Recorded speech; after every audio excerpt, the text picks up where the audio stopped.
نحمده ونصلي على رسوله الكريم أما بعد أعوذ بالله من الشيطان الرجيم بسم الله الرحمن الرحيم إنما يخشى الله من عباده العلماء قال النبي صلى الله عليه وسلم العلماء ورثة الانبیاء او کما قال علیہ الصلوۃ والسلام. سیدھی راہ کے طالب کو سیدھا رستہ بدلانا ہے، سیدھی راہ کے طالب کو سیدھا رستہ بدلانا ہے.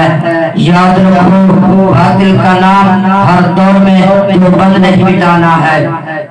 میرے محترم اساتذہ کرام، مہمان نگرانی اور بزم شیخ الہند کے چمکتے دھمکتے ستاروں، میں آج جس عنوان پر لفظ کشل کرنے کی جسارت حاصل کر رہا ہوں وہ ہے اکابر علماء دیوبند کی خدمات. محترم سامعین، عقیدہ ختم نبوت پر بات کہنی بڑی آسان ہے، لوگوں کو کروانے کی بات کہنی بڑی آسان ہے، لوگوں کو یہ کہنا کہ تمہیں قربانی دینے کے لیے تیار رہنا چاہیے، یہ سب باتیں کہنی بڑی آسان ہے.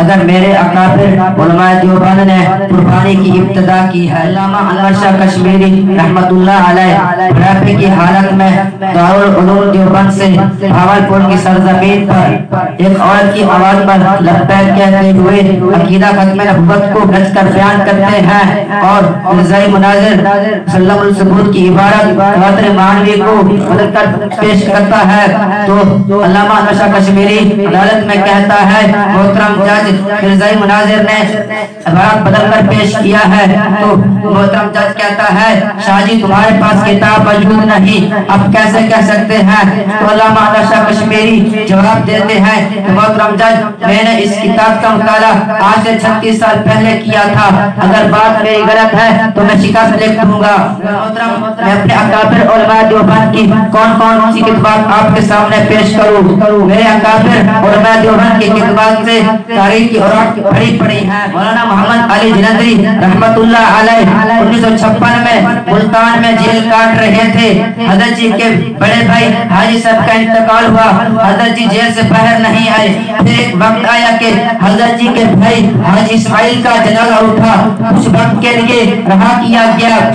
حضرت جی ابھی گاؤں میں نہیں پہنچے، ایک شخص گھانٹا کر کے کہتا ہے حضرت جی آپ کے علم میں ہے کہ جب آپ جیل میں تھے پہلے آپ کے بھائی محمد عبداللہ کا انتقال ہوا اور اب تم جس کے لیے آئے ہو آپ کے بھائی حاجی اسماعیل کا جنازہ ہے اور تمہارے علم میں ہے کہ کل رات تمہارے بھائی کا انتقال ہوا. حضرت جی ان کے قبروں پر گئے، فاتحہ کھانے پڑی، واپس آ گئے. والد ابھی زندہ تھے، صبح ہوئی تو والد حاجی ابراہیم کا انتقال ہوا. حضرت جی نے ان کے جنازوں کو دیکھا مگر ناموس صحابہ کی تحریک سے پیچھے نہیں ہٹے. مقام رسالت، مقام صحابہ، مقام صحابہ، مقام اہل بیت، علماء حق، علماء دیوبند. مولانا غلام غوث ہزاروی رحمت اللہ علیہ جب انگریز مناظر مرزائی مناظر اللہ دیتا یہ منصورے کے علاقے میں گیا تو مقابلہ کرنے کے لیے مولانا غلام غوث ہزاروی رحمت اللہ علیہ میدان میں نکلے. ادھر بیوی نے کہا کہ آپ کا اکلوتا بیٹا زین العابدین تڑپ رہا ہے، اگر آپ مناظرے کے لیے گئے تو ممکن ہے کہ وفات پا جائے. تو مولانا غلام غوث ہزاروی رحمت اللہ علیہ جواب دیتے ہیں کہ بیٹے کو رفتہ برداشت کر سکتا ہوں لیکن روزے میں پیغمبر کو رفتہ برداشت نہیں کر سکتا. ہزاروی ابھی اسٹیشن پر نہیں پہنچے کہ خبر آئی کہ آپ کے بیٹے زین العابدین کا جنازہ اٹھایا جا رہا ہے. تو ہزاروی جواب دیتے ہیں کہ بیٹے کا جنازہ ادا کرنا فرض کفایہ ہے اور پیغمبر کی ناموس کی جنگ لڑنا فرض عین ہے. بڑی جرات کے ساتھ کہتا ہوں کہ علامہ انور شاہ کشمیری نے جنگ شروع کی، بھاولپور کی عدالت سے اس جنگ کو پیر تک پہنچایا. پاکستان کی اسمبلی میں قائد انقلاب مفتی محمود نے اگر ساؤتھ افریقہ میں جنگ آئی ہے تو مقابلہ کے لیے شیخ الاسلام مفتی تقی عثمانی گئے ہیں اور مولانا محمد امین بخاری گئے ہیں. اگر مناظرے کا میدان رضیت نے سجایا ہے تو مقابلہ کرنے والے مولانا حیات دیوبندی تھے.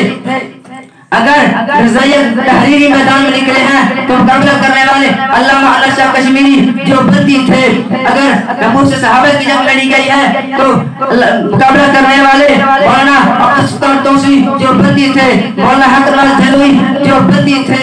اکابر علماء دیوبند آج ہمیں بھی چاہیے کہ عزم کر لے کے اپنے اکابر علماء دیوبند کے نقش قدم پر چلتے ہوئے ناموس صحابہ کی جنگ لڑیں گے، ناموس پیغمبر کی جنگ لڑیں گے، جہاد کو بلند کرتے ہوئے رفعت کا پرچم لہرا کر قادیانی قبر پر ایک مرتبہ نہیں کروڑوں باغات بھیجیں گے۔ اور آگے میں اتنا ہی کہوں گا کہ دیوبند کی عظمت کو ترازو میں نہ تولو، دیوبند کی عظمت کو ترازو میں نہ لے لو، دیوبند تو ہر دور میں انمول رہا ہے۔